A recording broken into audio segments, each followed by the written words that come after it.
happy half term or half term about to happen tomorrow. So I have come up with a few games for you to practice your times tables at home over half term, which are actually going to be quite fun, I hope.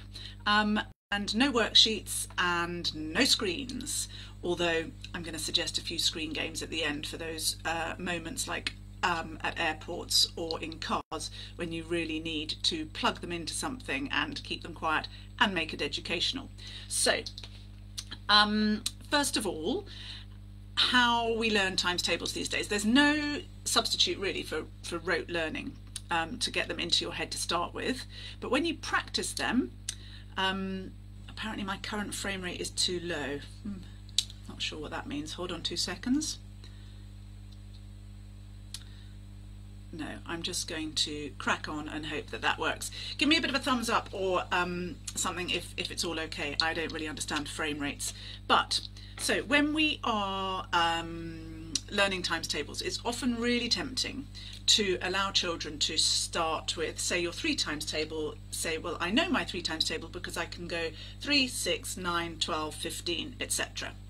And Chrissy's there, thanks, I'm fine, thanks Chrissy. So your times tables need to be learnt, not just counting up in your fingers, counting in 3s or counting in 5s or counting in 6s or 7s, because that means, yes, you can count in multiples of 3. It does not mean that when I ask you what is 6 times 3, you can tell me what the answer is. Those children still need to go 3, 6, 9, 12, 15, 18. 6 times 3 is 18. Do you see the difference? So we're trying to get children away from counting up on their fingers and onto knowing those times tables inside out, back to front, upside down, and in their sleep.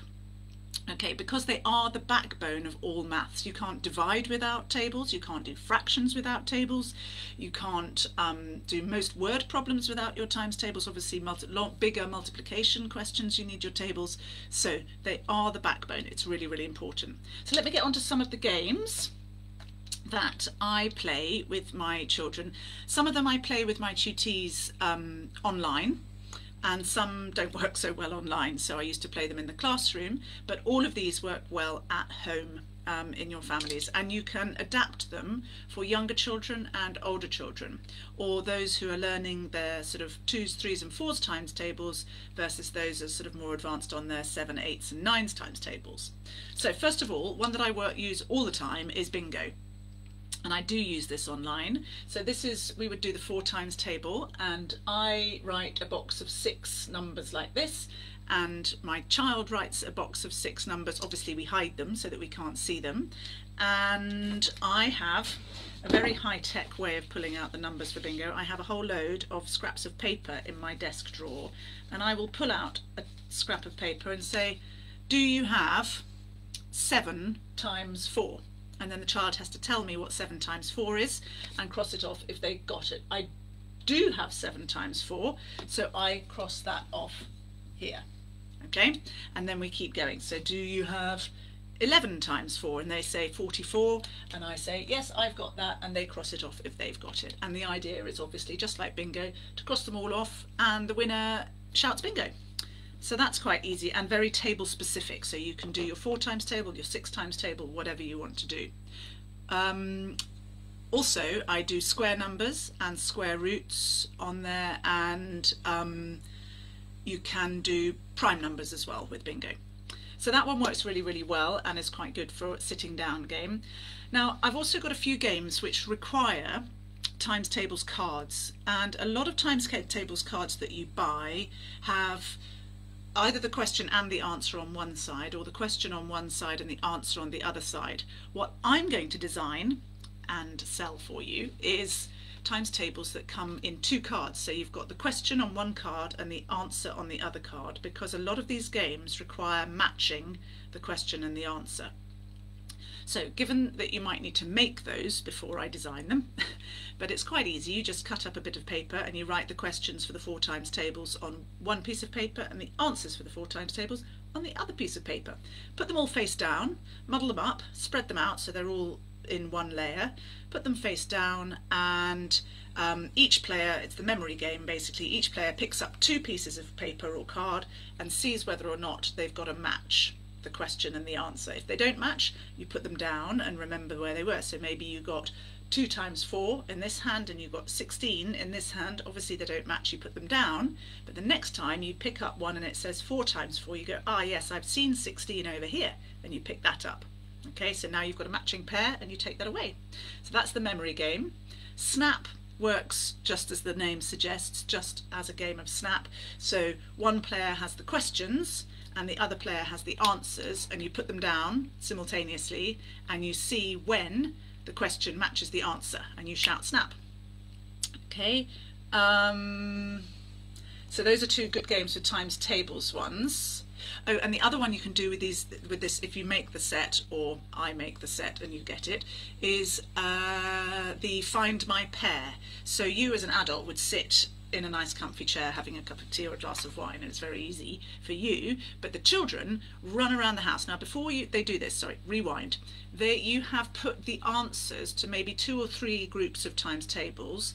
You've put the answers in little piles with 4 or 5 cards, maybe one in a bedroom, one in the bathroom, one in the kitchen, or if it's nice weather, outside, put them around the garden. So there's little piles of answers around and about, and then you sit in one place and the child runs up to you, you give them a question and they zoom off around the house and they find the answer and they bring the answer back to you, and then they win that pair, and you give them another question and they go, oh yes, that question is 3 times 7 and I've seen 21. Where did I see 21? I saw 21 in my bedroom. So they run up to the bedroom, get 21, bring it back to you. That works really nicely if you've got a couple of children who can play together. Party game even. And along those lines as well, you can do running around outside, and if you've got, like in the playground I would do this, so I don't know if you've got a patio or something, you can draw circles with the answers on in chalk and then ask a question and the child has to go and jump onto that answer. Okay, and obviously if you've got more than one child playing it, then you've got to fit 2 children onto the right answer, which is quite fun. So those are good games. Then I also in the classroom play a game called Stand Up, Sit Down, which the children love, and it requires, as the name suggests, standing up and sitting down. So they start on the ground, sitting on the floor. You ask one question. If they get it right, they're allowed to stand up on the floor. If they ask the next question correctly, answer the next question correctly, they get to stand up on the chair. And then if they answer the next questions correctly, they stand up on the table. Now, obviously this requires a secure table. I do it in the classroom where the tables are pretty bomb-proof and the children are not going to hurt themselves. But you might want to use a bed or, you know, just a really decent table, maybe not a rickety old one. If they get the answer wrong, however, then they have to move down. So if they were standing on the chair and they get the question wrong, then they have to move and sit and stand back on the floor. So if you're playing with 2 people, you can obviously have a bit of competition where somebody goes up faster than the other. Then they can come back down again, and the aim is to be sitting back down on the floor. And you can differentiate that for different children, obviously. So if you've got your 2 children of different ages playing, you can fire trickier questions at the older child and easier questions at the younger child. So just make it age appropriate. Do the 2 times table with your year 1 child and do the 9 times table with your year 5 child. So that works well for differentiation too. Then there is tennis or ping pong, or throwing, catching a ball. So if you're chucking balls at each other, you can throw a tennis ball or bat it with a bat and just call out questions. So you can either practice counting on, like so going 6, 12, 18, 24, or you ask a question. So say we're doing their 5 times table, 3 times 5, and Johnny answers it as he bats it back to you. 15, 7 times 5, you throw the ball at him and he answers the question as he throws or hits the ball back to you. So that I call tennis. Really, it's quite straightforward, and again a nice one to play outside. Rock, paper times tables is great because again you can play it sort of stationary, sitting down, in the car, whatever, but you have to have, well, for the younger children you just do it with one hand up to your 5 times table, but with your older children you can do it with both hands and you go 1, 2, 3. So I've done an 8 and then the person I'm playing with might have done a 1, 2, 3 and just done a 3. So the question is 8 times 3, and you have to come up, the winner is the person who multiplies those two numbers together the quickest, and they score a point. Always make it competitive, quite fun to be competitive, even if they're competing against you. Okay, you join in, you also answer the questions. So that's rock, paper, that's rock, paper, I think I might have a dog at the door. Rock, paper and times tables. Then the other two things I just want to mention quickly, I know this is, I've got lots of them, but these are the main ones I use, is card games. And I would take out the royal cards so that you're just left with numbers 1 to 10, obviously ace is 1.